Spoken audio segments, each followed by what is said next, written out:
ಶನಿದೇವನ ಕೆಟ್ಟ ದೃಷ್ಟಿಯಿಂದ ದೂರವಿರಲು ಏನು ಮಾಡಬೇಕು ಗೊತ್ತಾ?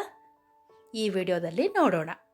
ಪುರಾಣ ಕಥೆಗಳ ಅನುಸಾರ ಶನಿದೇವನು ಸಂತೋಷವಾಗಿದ್ದರೆ ಅವನು ಒಬ್ಬ ವ್ಯಕ್ತಿಯನ್ನು ಬಡವನಿಂದ ರಾಜನಾಗಿ ಪರಿವರ್ತಿಸುತ್ತಾನೆ. ಅದೇ ಸಮಯದಲ್ಲಿ ಅವರ ಕ್ರೂರ ದೃಷ್ಟಿಕೋನಗಳು ವ್ಯಕ್ತಿಯ ಜೀವನದಲ್ಲಿ ಅಡೆತಡೆಗಳನ್ನು ಉಂಟು ಮಾಡುತ್ತಾನೆ. ಶನಿದೇವನ ಆಶೀರ್ವಾದವನ್ನು ಪಡೆಯಲು ಬಯಸಿದರೆ ಮನೆಯಲ್ಲಿ ಶನಿ ಯಂತ್ರವನ್ನು ಇರಿಸಿ. ಪ್ರತಿದಿನ ಬೆಳಿಗ್ಗೆ ಅದನ್ನು ಪೂಜಿಸಿ.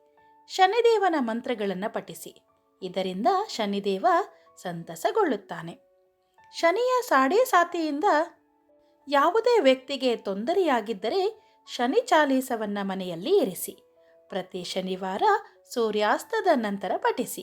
ಹೀಗೆ ಮಾಡುವುದರಿಂದ ಶನಿಯ ಕ್ರೂರ ದುಷ್ಟ ಕಣ್ಣಿನಿಂದ ಪರಿಹಾರ ಸಿಗುತ್ತದೆ. ಶನಿದೇವನಿಗೆ ಅತ್ಯಂತ ಪ್ರಿಯವಾದ ರತ್ನವೆಂದರೆ ನೀಲಮಣಿ. ಜ್ಯೋತಿಷ್ಯ ಶಾಸ್ತ್ರದ ಪ್ರಕಾರ ಈ ರತ್ನವು ಶನಿಯ ಮಂಗಳಕರ ಫಲಿತಾಂಶಗಳನ್ನು ನೀಡುತ್ತದೆ. ಆದಾಗ್ಯೂ ರತ್ನವನ್ನು ಧರಿಸುವ ಮೊದಲು ಜ್ಯೋತಿಷಿಯ ಸಲಹೆಯನ್ನು ತೆಗೆದುಕೊಳ್ಳಬೇಕು. ಯಾವುದೇ ವ್ಯಕ್ತಿಯು ಶನಿ ದೋಷದಿಂದ ಪ್ರಭಾವಿತನಾಗುತ್ತಾನೆ ಎಂಬ ಪೌರಾಣಿಕ ನಂಬಿಕೆ ಇದೆ.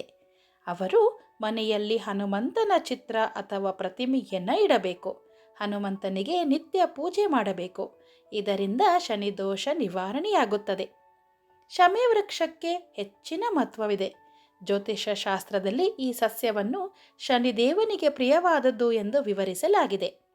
ಶನಿದೇವನು ಶಮಿ ಸಸ್ಯದಲ್ಲಿ ನೆಲೆಸಿದ್ದಾನೆ ಎಂದು ಹೇಳಲಾಗುತ್ತದೆ. ಈ ಸಸ್ಯವು ಯಾವ ಮನೆಯಲ್ಲಿ ಇರುತ್ತದೆ ಅಲ್ಲಿ ಶನಿದೇವನು ಅನುಗ್ರಹಿಸುತ್ತಾನೆ. ಶಮಿ ವೃಕ್ಷವನ್ನು ಪೂಜಿಸುವ ಮೂಲಕ ಮತ್ತು ಧೂಪ ದ್ರವ್ಯವನ್ನು ಬೆಳಗಿಸುವ ಮೂಲಕ ಶನಿದೇವನು ಎಲ್ಲ ತೊಂದರೆಗಳು ಮತ್ತು ದುಃಖಗಳನ್ನು ನಿವಾರಿಸುತ್ತಾನೆ.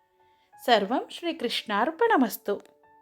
ಈ ರೀತಿಯ ವಿಡಿಯೋಗಳಿಗಾಗಿ ನಮ್ಮ ಚಾನಲನ್ನು ಸಬ್ಸ್ಕ್ರೈಬ್ ಮಾಡಿಕೊಳ್ಳಿ ಮತ್ತು ಪಕ್ಕದಲ್ಲಿರುವ ನೋಟಿಫಿಕೇಷನ್ ಬೆಲ್ ಐಕಾನನ್ನು ಒತ್ತಿ. ಕಮೆಂಟ್ ಮಾಡುವುದರ ಮೂಲಕ ನಿಮ್ಮ ಅಭಿಪ್ರಾಯವನ್ನು ನಮಗೆ ತಿಳಿಸಿ. Thank you.